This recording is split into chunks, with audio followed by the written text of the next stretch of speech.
नमस्कार। कथा कहानी काव्य में आपका स्वागत है। आइए हमारे साथ इस साहित्यिक सफर पर। मेरा नाम है मनीषा और हमारी आज की कहानी है सत्यजीत रे की कहानी बारेन भौमिक की बीमारी। श्री बारेन भौमिक कंडक्टर के निर्देशानुसार डिब्बे डी में चढ़ गए और अपना सूटकेस अपनी सीट के नीचे रख दिया। उन्हें अपनी यात्रा के दौरान इसे खोलने की आवश्यकता नहीं होगी, लेकिन दूसरा छोटा बैग आसान पहुंच के भीतर कहीं रखना चाहिए। इसमें एक कंघी, हेयर ब्रश, टूथब्रश, उनकी शेविंग किट, रास्ते में पढ़ने के लिए जेम्स हेडली चेज की एक किताब और गले की दवा की गोलियों सहित कई अन्य छोटी मोटी आवश्यक चीजें थी। अगर लंबी ट्रेन यात्रा में ठंडे वातानुकूलित डिब्बे में होने के कारण गले में खराश हो जाती तो वह कल नहीं गा पाते। उन्होंने झट से एक गोली अपने मुंह में डाली और अपना बैग खिड़की के सामने छोटी मेज पर रख दिया। यह दिल्ली जाने वाली वेस्टिबुल ट्रेन थी। उसके जाने में केवल 7 मिनट शेष थे और फिर भी अन्य यात्रियों का कोई पता नहीं था।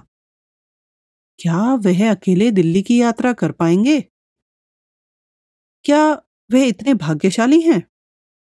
यह वास्तव में विलासिता की पराकाष्ठा होगी। इस विचार ने ही उनके होंठों पर एक गीत ला दिया। उन्होंने खिड़की से बाहर प्लेटफॉर्म पर भीड़ को देखा। 2 युवक बार बार उनकी तरफ उड़ती नजर से देख रहे थे।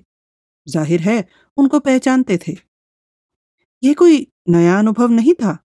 लोग अक्सर उन्हें केवल उनकी आवाज से ही नहीं बल्कि उनके रूप रंग से भी पहचानते थे।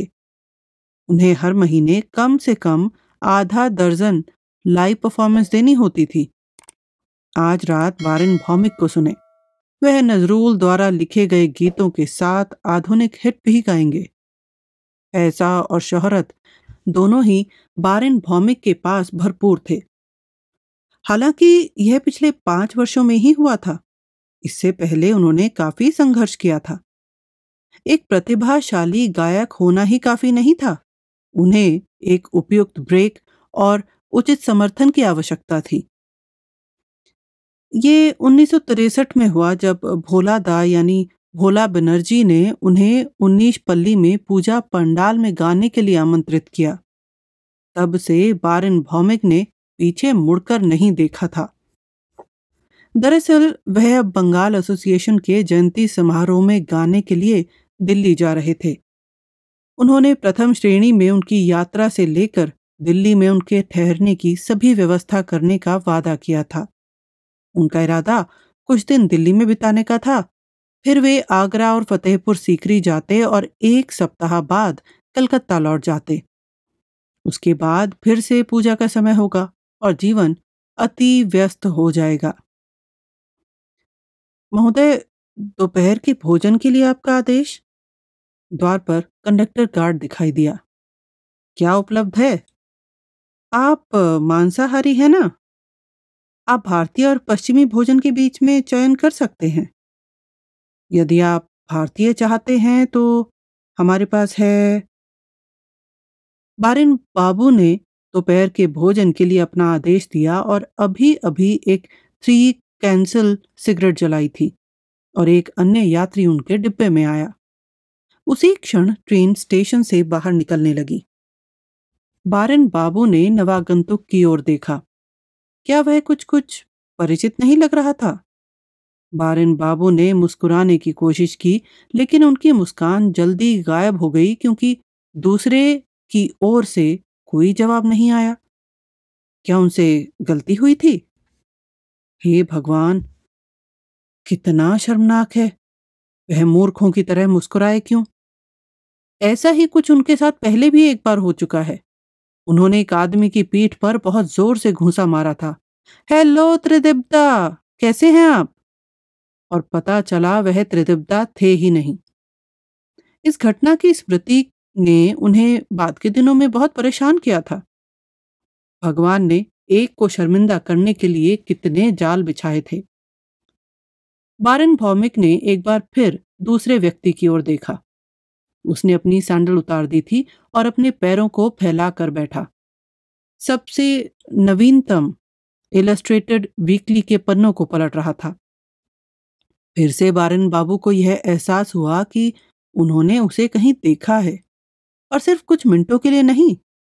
उन्होंने इस आदमी के साथ काफी समय बिताया था, लेकिन कब और कहां? उस आदमी की घनी भौहें, पतली मूछें, चमकदार बाल और माथे के बीच में एक छोटा सा तिल था। हाँ, ये चेहरा जरूर जाना पहचाना था। क्या उन्होंने इस आदमी को तब देखा था जब वह सेंट्रल टेलीग्राफ के लिए काम करते थे? लेकिन निश्चित रूप से पूरी बात एक तरफा नहीं हो सकती थी। यह सहयात्री निश्चित रूप से पहचानने का कोई संकेत नहीं दिखा रहा था। महोदय, दोपहर के भोजन के लिए आपका आदेश? कंडक्टर गार्ड फिर आया था। वह एक मामूली बल्कि मिलनसार सज्जन व्यक्ति था। ठीक है, नवागंतुक ने कहा, हम दोपहर के भोजन के बारे में बाद में चिंता करेंगे। क्या पहले एक कप चाय मिलेगी? जी जरूर। मुझे बस एक कप चाय चाहिए। मैं काली चाय पीना पसंद करता हूं। बस इतना काफी था। बारिन भौमिक अचानक अस्वस्थ महसूस करने लगे। उनके पेट में कुछ खिंचाव सा महसूस हो रहा था। उनका दिल जैसे गले तक आकर अटक गया हो।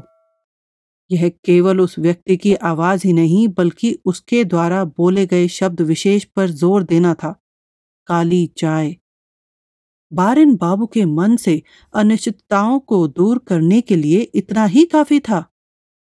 हर याद जैसे सैलाब की तरह आ गई। बड़ी अजीब बात थी। बारिन बाबू ने वास्तव में इस आदमी को पहले भी देखा था, और वह भी इसी समान दिल्ली जाने वाली ट्रेन के वातानुकूलित डिब्बे में। वह खुद अपनी चचेरी बहन शिप्रा की शादी में शामिल होने पटना जा रहे थे। जाने से 3 दिन पहले उन्होंने घुड़दौड़ में 7,000 रुपये से थोड़ा अधिक जीता था। इसीलिए वह प्रथम श्रेणी में यात्रा करने की विलासिता को वहन कर सकते थे। ये 9 साल पहले 1964 में उनके एक प्रसिद्ध गायक बनने से बहुत पहले हुआ था। वह दूसरे व्यक्ति के उपनाम को अस्पष्ट रूप से याद कर सकते थे। इसकी शुरुआत सी से हुई। चौधरी, चक्रवर्ती, चैटर्जी। कंडक्टर गार्ड चले गए। बारिन बाबू ने महसूस किया कि वह अब दूसरे व्यक्ति के सामने नहीं बैठ सकते। वह अपने सहयात्री से काफी दूर बाहर गलियारे में खड़े हो गए। हाँ, जीवन में संयोग जरूर हुए, लेकिन यह अविश्वसनीय था। लेकिन क्या सी ने उसे पहचान लिया था? अगर ऐसा नहीं था तो इसके 2 कारण हो सकते हैं। या तो शायद उनकी याददाश्त कमजोर थी, या शायद बारिन बाबू के रूप रंग में इन 9 वर्षों में महत्वपूर्ण परिवर्तन हुए थे। उन्होंने खिड़की से बाहर देखा और याद करने की कोशिश की कि ये बदलाव क्या हो सकते हैं। उनका वजन बहुत बढ़ गया था, इसीलिए संभवतः उनका चेहरा अब पहले की तुलना में अधिक भरा हुआ लगता था। उन दिनों उन्होंने चश्मा नहीं पहना था, लेकिन अब पहनते थे, और अब उनकी मूछें नहीं थी। उन्होंने उन्हें कब मुंडवाया? अरे हाँ, बहुत पुरानी बात नहीं। वह हजरा रोड स्थित एक सलून में गए थे। नाई युवा और अनुभवहीन दोनों था। मूंछों को आकार देते समय वह ठीक से करने में असफल रहा। पहले तो खुद बारिन बाबू ने इस पर ध्यान नहीं दिया, लेकिन जब उनके कार्यालय में गपशप करने वाले बूढ़े लिफ्टमैन सुखदेव से लेकर 62 वर्षीय कैशियर केशव बाबू तक सभी ने इस पर टिप्पणी करना शुरू किया, तो उन्होंने अपनी कीमती मूछें पूरी तरह से मुंडवा ली। यह करीब 4 साल पहले हुआ था, इसलिए उन्होंने अपनी मूछें खो दी थी। लेकिन उनके गालों में एक उभार आ गया था और चश्मा लग गया था। थोड़ा निश्चिंत होकर वह अपनी गाड़ी में लौट आए। एक वाहक चाय का बर्तन लेकर आया और उसे सी के सामने रख दिया। बारिन बाबू को भी शराब की जरूरत महसूस हुई, लेकिन उन्होंने वाहक से बात करने की हिम्मत नहीं की। क्या होगा यदि सी ने उनकी आवाज को पहचान लिया? बारिन बाबू यह सोचना भी नहीं चाहते थे कि अगर सी उन्हें पहचान ले तो उनका क्या होगा। लेकिन निश्चित रूप से सब कुछ इस बात पर निर्भर करता था कि सी किस तरह का आदमी था। अगर वह अनिमेश दास जैसा कुछ होता तो बारिन बाबू के लिए डरने की कोई बात नहीं थी। एक बार एक बस में अनिमेश दा को एहसास हुआ कि कोई उनकी जेब काटने की कोशिश कर रहा है, लेकिन वह शोर शराबा करने में बहुत शर्माते थे। इसलिए उन्होंने एक तरह से अपना बटुआ जेब कतरे को दे दिया, साथ में कुरकुरे से 4 10 रुपए के नोट भी। उन्होंने बाद में अपने परिवार से कहा था, भीड़ भरी बस में तमाशा करने में जिसमें मैं प्रमुख भूमिका में रहूं, ऐसा नहीं होने दे सकता था।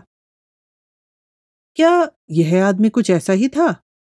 शायद नहीं। अनिमेश दास जैसे लोगों से मुलाकात मुश्किल थी।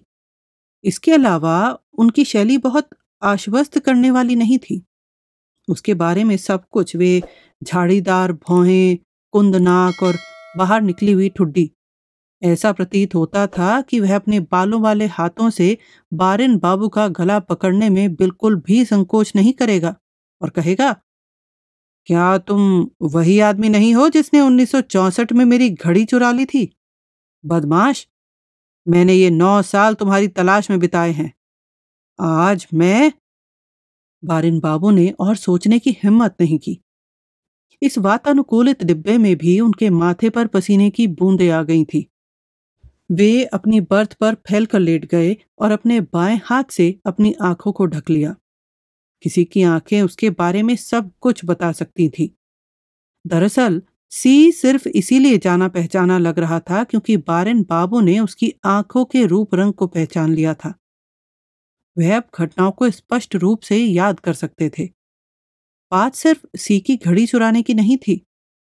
वह बचपन से ही अपने जीवन में चुराई गई हर छोटी छोटी चीज को याद कर रहे थे। कुछ पूरी तरह से महत्वहीन चीजें थी, जैसे बॉल पॉइंट पेन मुकुल मामा का, या एक सस्ता मैग्नीफाइंग ग्लास उनके सहपाठी अक्षय का, या बोन कफलिंग की एक जोड़ी जो छेनीदा की थी, जिसकी उन्हें बिल्कुल भी आवश्यकता नहीं थी। उन्होंने उन्हें एक बार भी नहीं पहना। उनके इन्हें चुराने का एकमात्र कारण था, और देखा जाए तो अन्य सभी चीजों का भी यही कारण था कि वे पास में थीं और किसी और की थीं।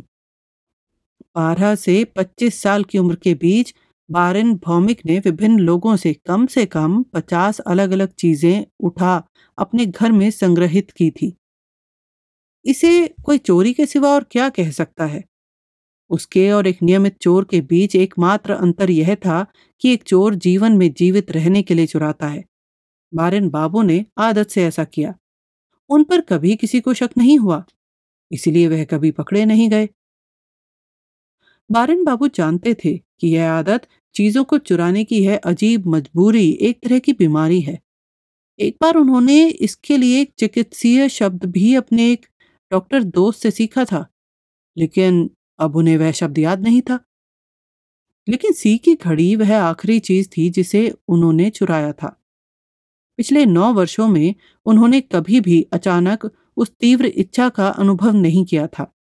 वह जानते थे कि वह अपनी बीमारी से उबर चुके हैं और अब पूरी तरह से ठीक हो गए हैं।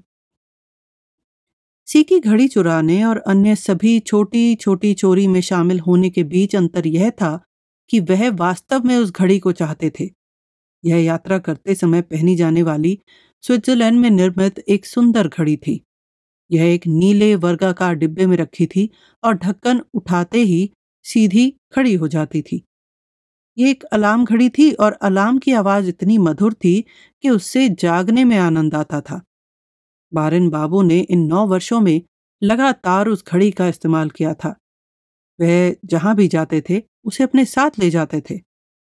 आज भी घड़ी खिड़की के सामने टेबल पर रखे बैग की गहराई में थी।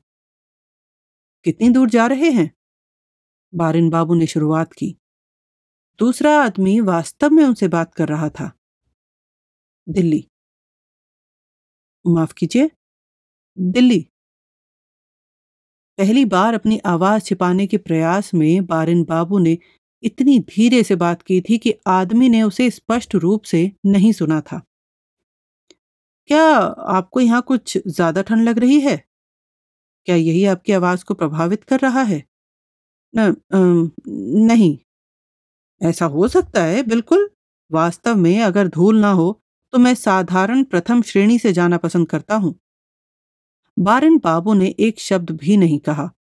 वह सी की ओर देखना नहीं चाहते थे, लेकिन उसकी अपनी जिज्ञासा ने उसे बार बार सी की ओर देखने के लिए मजबूर कर दिया था। क्या सी मान्यता के लक्षण दिखा रहा था? नहीं। वह काफी आराम से दिखाई दिया। क्या वह दिखावा कर सकता है? सुनिश्चित होने का कोई उपाय नहीं था। आखिर बारिन बाबू उसे ठीक से नहीं जानते थे। पिछली बार उसने अपने साथी यात्री के बारे में इतना ही सीखा था कि उसे काली चाय पसंद थी और वह हर स्टेशन पर नाश्ता खरीदने के लिए उतरना चाहता था। इस आदत की बदौलत बारिन बाबू को ढेर सारी स्वादिष्ट चीजें खाने का मौका मिला था। इसके अलावा बारिन बाबू ने सी के किरदार का एक और पहलू देखा था। जैसे वे पटना पहुंचने वाले थे, इसका सीधा संबंध घड़ी से जुड़ी घटना से था। वे अमृतसर मेल से यात्रा कर रहे थे। सुबह 5 बजे पटना पहुंचना था। कंडक्टर आया और 4:30 बजे बारिन बाबू को जगाया। सी भी आधा जगा हुआ था, हालांकि वह दिल्ली तक जा रहा था। ट्रेन के पटना पहुंचने के करीब 3 मिनट पहले ट्रेन अचानक रुक गई। क्या वजह हो सकती है? कुछ लोग टॉर्च के साथ ट्रैक पर दौड़ रहे थे। क्या यह कुछ गंभीर था? आखिरकार गार्ड ने बताया कि ट्रैक पार करते समय एक बूढ़ा आदमी ट्रेन की चपेट में आ गया है। उसके शव को निकालते ही ट्रेन चल पड़ेगी। सी इस खबर से बहुत उत्साहित हो गया और सोने के कपड़ों में लिपटा हुआ अंधेरे में तेजी से नीचे उतर गया। फिर वह खुद देखने गया कि क्या हुआ था। इस संक्षिप्त अनुपस्थिति के दौरान बारिन बाबू ने सी के बैग से घड़ी निकाल ली थी। उन्होंने एक रात पहले सी को उसे लपेटते देखा था और तुरंत प्रलोभन महसूस किया था। लेकिन चूंकि एक उपयुक्त अवसर मिलने की संभावना कम थी, इसलिए उन्होंने खुद को सब कुछ भूल जाने के लिए समझा लिया था। हालांकि जब इतने अप्रत्याशित रूप से एक अवसर मिला तो बारिन बाबू बस खुद को रोक नहीं पाए। उसने अपना हाथ सी के बैग में डाल दिया था और घड़ी निकाल ली थी। फिर उसे अपने केस में गिरा दिया था। ऐसा करने में उसे 15 से 20 सेकंड का समय लगा। सी करीब 5 मिनट बाद लौटा था। एक भयानक दुर्घटना हुई है। देखिए, एक भिखारी सिर शरीर से पूरी तरह अलग हो गया है। मैं यह समझ नहीं पाता हूं कि गाय पकड़ने वाले होने के बावजूद कोई इंजन किसी को कैसे मार सकता है। क्या इसका काम ट्रैक पर सभी बाधाओं को दूर करना नहीं है? बारिन बाबू पटना में सुरक्षित उतर गए और उनके चाचा मिल गए। अपने चाचा की कार में बैठते ही उनके पेट के खिंचाव का एहसास गायब हो गया और वह चले गए। उनके दिल ने कहा कि यह कहानी का अंत था। अब उन्हें कोई पकड़ नहीं सकता था। सी से दोबारा टकराने की संभावना लाखों में एक थी, या शायद उससे भी कम।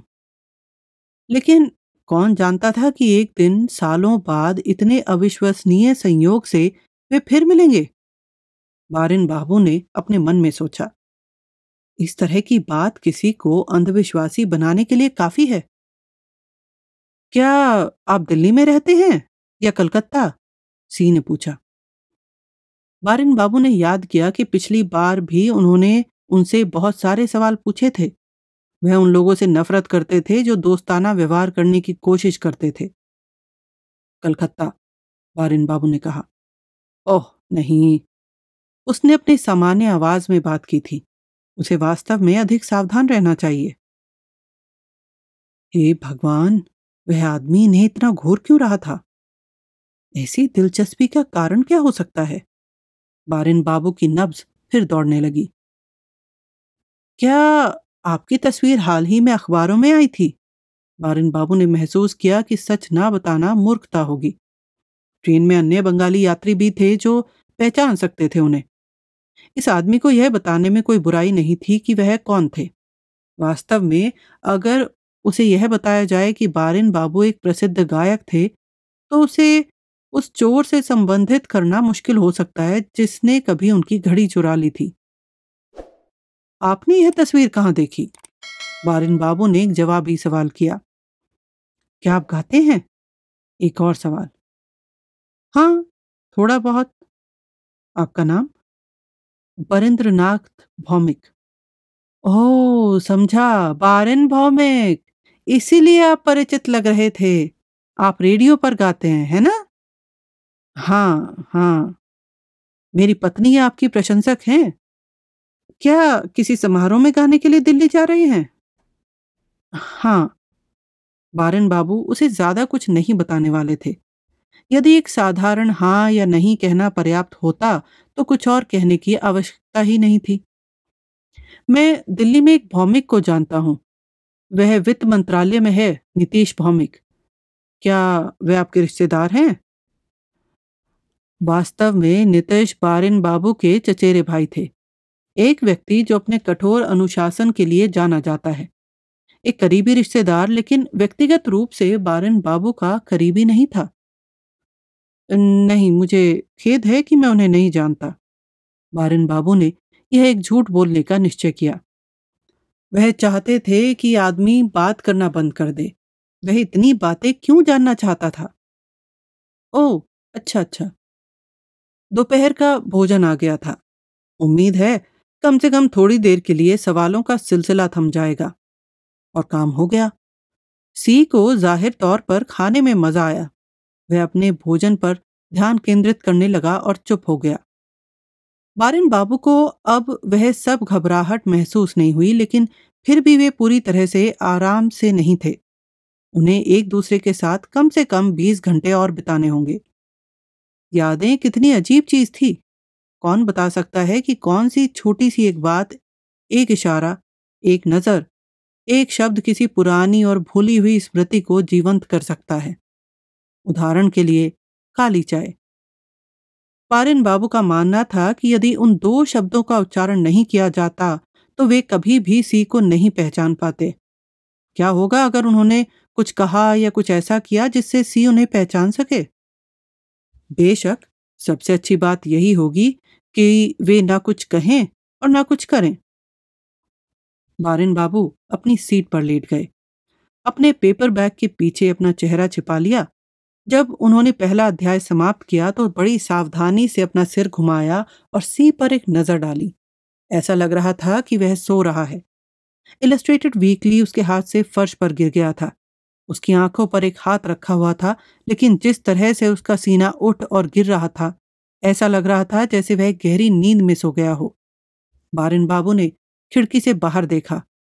खुले मैदान, पेड़, छोटी छोटी झोपड़ियां, बिहार का बंजर भूदृश्य पीछे छूट रहा था। खिड़कियों के दोहरे शीशे के माध्यम से पहियों का शोर बहुत कम आ रहा था। दूर के ढोल की आवाज एक ही स्थिर लय में बज रही थी। धा धिनक ना धिनक, धा धिनक ना धिनक। डिब्बे के अंदर एक और आवाज जल्द ही इसमें जुड़ गई, सी के खर्राटों की आवाज। बारिन बाबू बहुत अधिक आश्वस्त महसूस कर रहे थे। वह नजरूल गाना गुनगुनाने लगे। उनकी आवाज बहुत खराब नहीं थी। उन्होंने एक बार अपना गला साफ किया और थोड़ा और जोर से गाने लगे, लेकिन उन्हें लगभग तुरंत रुकना पड़ा। डिब्बे में कुछ शोर हो रहा था जिससे बारिन भौमिक चुप हो गए। यह एक अलार्म घड़ी की आवाज थी। उनके बैग में रखी स्विस घड़ी का अलार्म किसी तरह बजना शुरू हुआ और यह बजता रहा बिना रुके। बारिन बाबू ने पाया कि वह अपनी अंगों को नहीं हिला सकते। वे भय से लकवाग्रस्त हो गए थे। उनकी नजर सी पर टिकी हुई थी। सी ने अपना हाथ आगे बढ़ाया। बारिन बाबू सख्त हो गए। सी अब जाग चुका था। उसने अपना हाथ अपनी आंखों से हटा लिया। क्या वह गिलास है? आप इसे कृपया हटा सकते हैं? दीवार से टकरा टकरा कर कंपन और आवाज कर रहा है। जैसे ही बारिन बाबू ने दीवार से लगे लोहे के छल्ले में से गिलास निकाला, शोर थम गया। मेज पर रखने से पहले उन्होंने उसमें जो पानी था वो पी लिया। इससे उनके गले को मदद मिली, लेकिन वह फिर से गाना शुरू करने के मूड में नहीं थे। उनके हजारीबाग रोड पहुंचने से कुछ देर पहले चाय परोसी गई। 2 कप गर्म चाय और सी से किसी और जिज्ञासु प्रश्न के न होने से बारिन बाबू को और अधिक आराम करने में मदद मिली। उन्होंने एक बार फिर बाहर देखा और धीरे से गुनगुनाने लगे। जल्द ही वह उस खतरे को पूरी तरह से भूल गए जिसमें वह थे। अप्रत्याशित रूप से गया में सी प्लेटफॉर्म पर उतर गया और मूंगफली के 2 पैकेट लेकर लौट आया। उसने एक बारिन बाबू को दिया। बारिन बाबू ने बड़े चाव से पूरे पैकेट का सेवन किया। ट्रेन के स्टेशन से निकलने तक सूरज डूब चुका था। सी ने लाइट ऑन की और कहा, क्या हम देर से चल रहे हैं? आपकी घड़ी में क्या समय है? बारिन बाबू ने पहली बार महसूस किया कि सी ने घड़ी नहीं पहनी हुई थी। इसने उन्हें आश्चर्यचकित किया और वह इसे छुपा भी नहीं सके। तब उन्हें याद आया कि सी के प्रश्न का उत्तर नहीं दिया है। उन्होंने अपनी कलाई घड़ी की ओर देखा। 7:35 हुआ था। उन्होंने बता दिया, तब हम कमोबेश समय पर ही चल रहे हैं। हाँ, आज सुबह मेरी घड़ी टूट गई थी। एचएमटी थी, बेहतरीन समय दिखाती थी। लेकिन आज सुबह किसी ने मेरी चादर इतनी जोर से खींची कि घड़ी जमीन पर गिर गई और पारिन बाबू ने कोई टिप्पणी नहीं की। घड़ियों और घड़ियों का कोई भी उल्लेख निंदनीय था। तुम्हारी घड़ी किस में इक्की है? सी ने पूछा। एचएमटी। अच्छा, क्या अच्छा समय दिखाती है? हाँ, दरअसल मैं हमेशा घड़ियों के मामले में बदकिस्मत रहा हूँ। बारिन बाबू ने जम्हाई लेने की कोशिश की, बस एक उदासी दिखाने के लिहाज से, लेकिन अपने प्रयास में असफल रहे। यहाँ तक कि उनके जबड़े की मांसपेशियां भी लकवाग्रस्त दिख रही थी। वह अपना मुंह नहीं खोल सके, लेकिन उनके कान काम करते रहे। उन्हें वह सब कुछ सुनने के लिए मजबूर होना पड़ा जो सी को कहना था। मेरे पास एक सोने की स्विस घड़ी थी, यात्रा के समय इस्तेमाल करता था। मेरा एक मित्र इसे जिनेवा से लाया था। बड़ी मुश्किल से 1 महीने के लिए इस्तेमाल किया था जब मैं ट्रेन से दिल्ली की यात्रा कर रहा था, इस तरह के एक वातानुकूलित डिब्बे में। घड़ी मेरे साथ थी।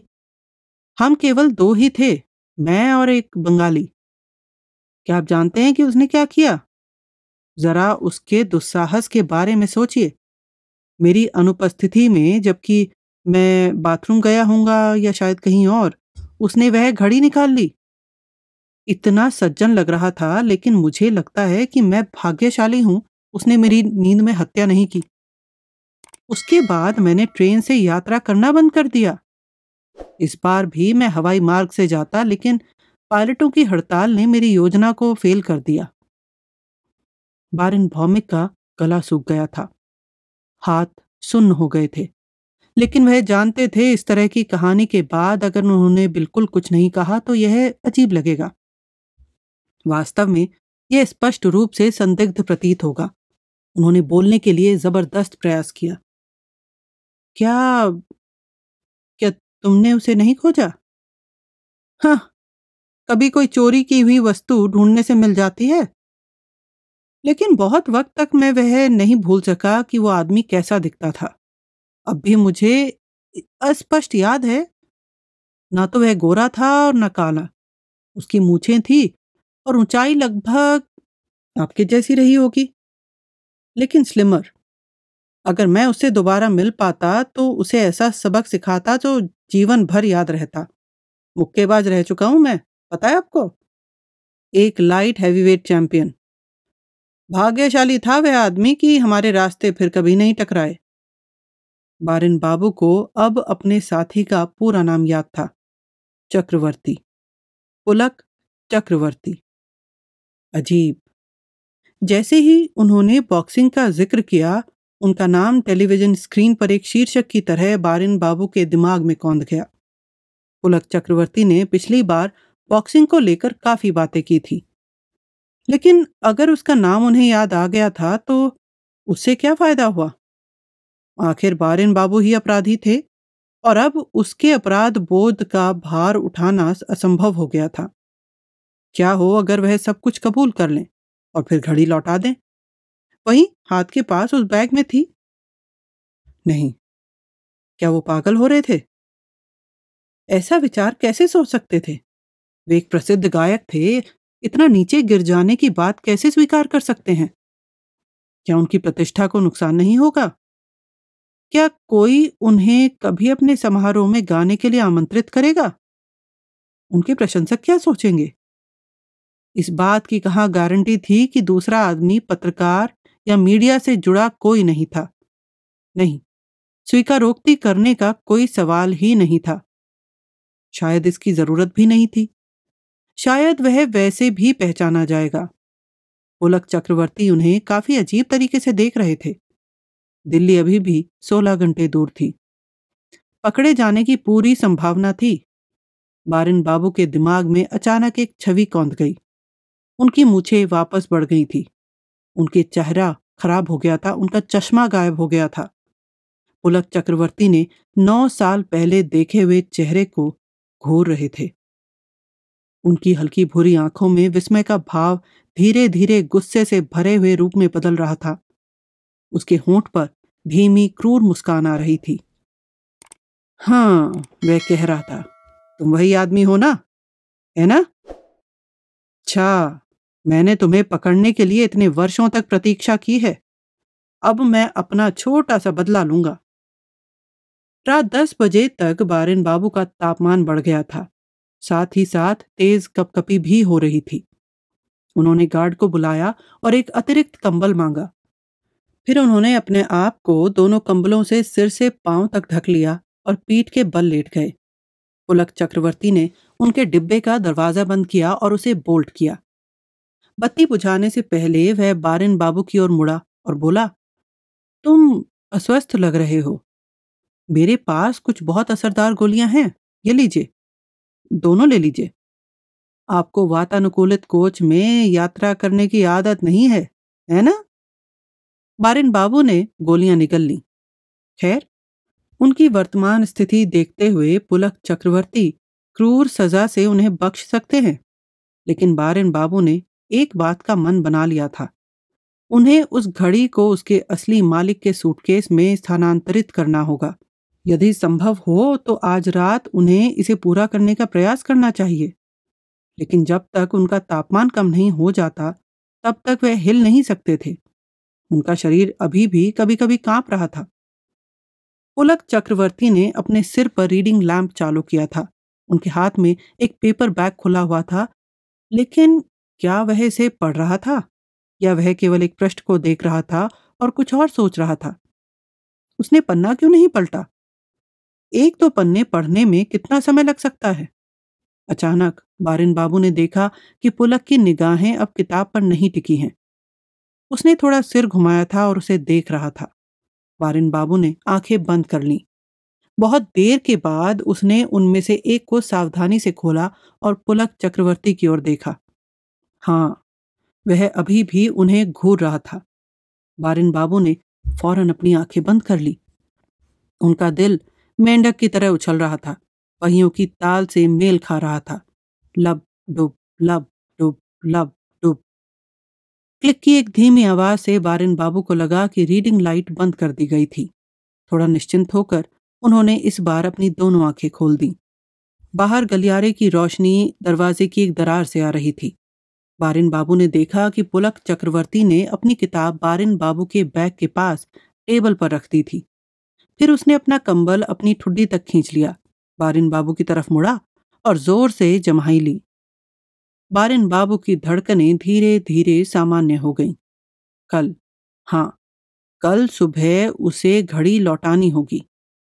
उन्होंने देखा कि पुलक चक्रवर्ती का सूटकेस खुला हुआ था। वह थोड़ी देर पहले सोने के कपड़े बदल कर आया था। बारिन बाबू ने कांपना बंद कर दिया था। शायद उन गोलियों ने काम करना शुरू कर दिया था। ये क्या कर रहे थे? उन्होंने उन्हें आसानी से निगल लिया था ताकि वह दिल्ली में उस समारोह में गाने में सक्षम होने के लिए समय पर ठीक हो जाएं। दर्शकों की तालियां कुछ ऐसी थी जिसे वह चूकना नहीं चाहते थे। लेकिन क्या उन्होंने बुद्धिमानी से काम लिया था? क्या हुआ अगर वो गोलियां... नहीं, उन्हें ऐसी बातों के बारे में नहीं सोचना चाहिए। गिलास के दीवार से टकराने की घटना काफी खराब थी। जाहिर है, ये सभी अजीब विचार केवल एक बीमार और अपराध बोध से भरे दिमाग का परिणाम थे। कल उन्हें इसका उपाय खोजना होगा। स्पष्ट अंतःकरण के बिना उनकी आवाज स्पष्ट नहीं हो सकती थी और उनका प्रदर्शन पूरी तरह विफल हो जाएगा। बंगाल एसोसिएशन। सुबह चाय के प्यालों की खनक ने बारिन भौमिक को जगाया। एक वेटर नाश्ते के साथ आया था। रोटी, मक्खन, एक ऑमलेट और चाय। क्या उन्हें यह सब खाना चाहिए? क्या उन्हें अभी भी हल्का बुखार था? उहुं, ऐसा नहीं था। वास्तव में वह ठीक महसूस कर रहे थे। ये कौन सी अद्भुत गोलियां थी? वह पुलक चक्रवर्ती के लिए काफी कृतज्ञ महसूस करने लगे। लेकिन वह कहाँ था? बाथरूम में शायद, या वह गलियारे में था। वेटर के जाते ही बारिन बाबू बाहर देखने गए। बाहर गलियारे में कोई नहीं था। पुलक चक्रवर्ती कितने समय पहले चले गए थे? क्या उन्हें कोशिश करनी चाहिए? बारिन बाबू ने कोशिश की, लेकिन अपने प्रयास में सफल नहीं हुए।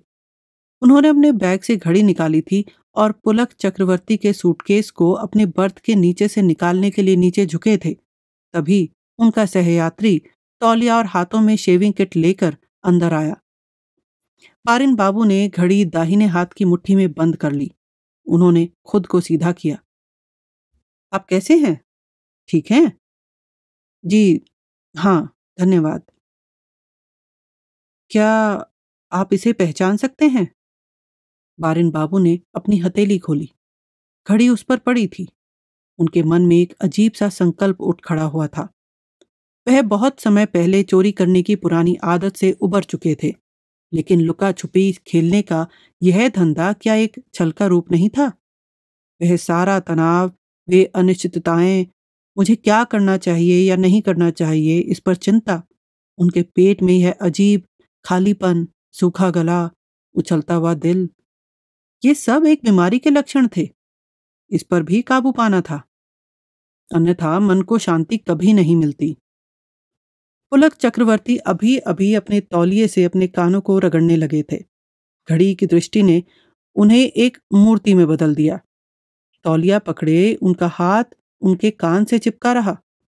बारिन बाबू ने कहा, हाँ, मैं वही आदमी हूं।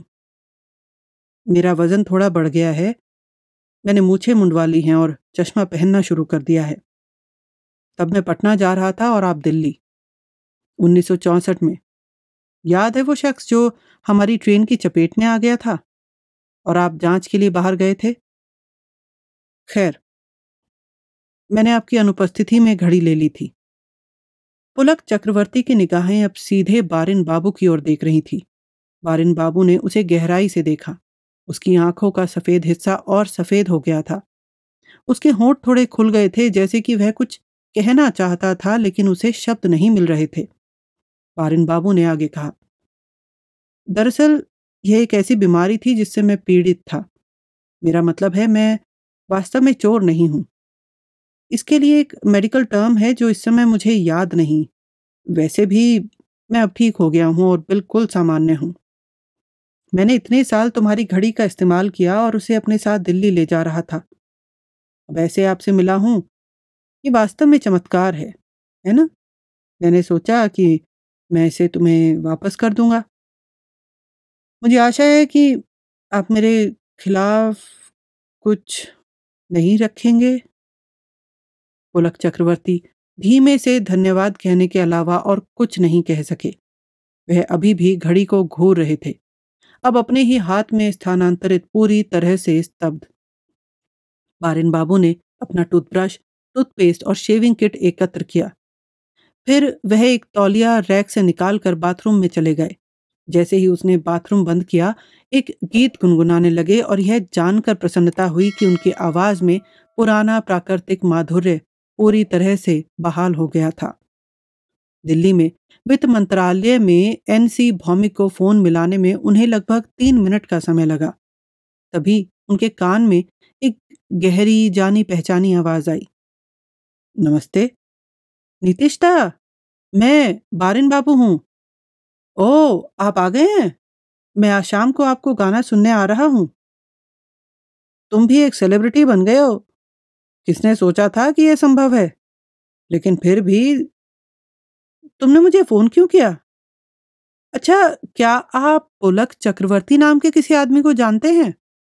माना जाता है कि वह कॉलेज में आपका बैचमेट रहा होगा। एक मुक्केबाज था। कौन? ओल्ड पिंचो? पिंचो?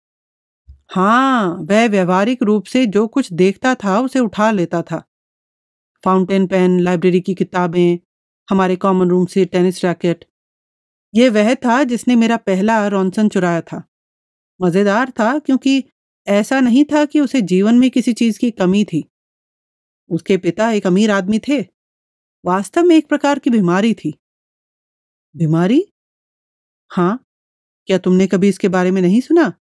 क्लेप्टोमेनिया कहते हैं इसे। KLEP।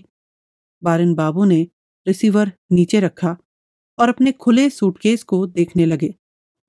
उन्होंने अभी-अभी अपने होटल में चेक इन किया था और अनपैक करना शुरू किया था। नहीं, कोई गलती नहीं थी। इसमें से कुछ चीजें निश्चित रूप से गायब थीं। थ्री कैसल सिगरेट का एक पूरा कार्टन, जापानी दूरबीन की एक जोड़ी और 500 रुपए के नोटों वाला एक बटवा। क्लेप्टोमेनिया। बारिन बाबू शब्द भूल गए थे। अब यह उनके दिमाग में हमेशा हमेशा के लिए अंकित रहेगा। हमारे साथ बने रहने के लिए धन्यवाद। आपको ये कहानी कैसी लगी हमें नीचे कमेंट बॉक्स में बताएं। आपके कमेंट्स और लाइक हमें प्रोत्साहित करते हैं और इससे चैनल की भी मदद होती है। अपने दोस्तों और परिवार के साथ कहानियां शेयर कीजिए और अगर आपने अभी तक सब्सक्राइब नहीं किया है तो सब्सक्राइब करें और साथ में बेल आइकन दबाना ना भूलें। इससे हमारे अपडेट्स आपको सबसे पहले मिलेंगे।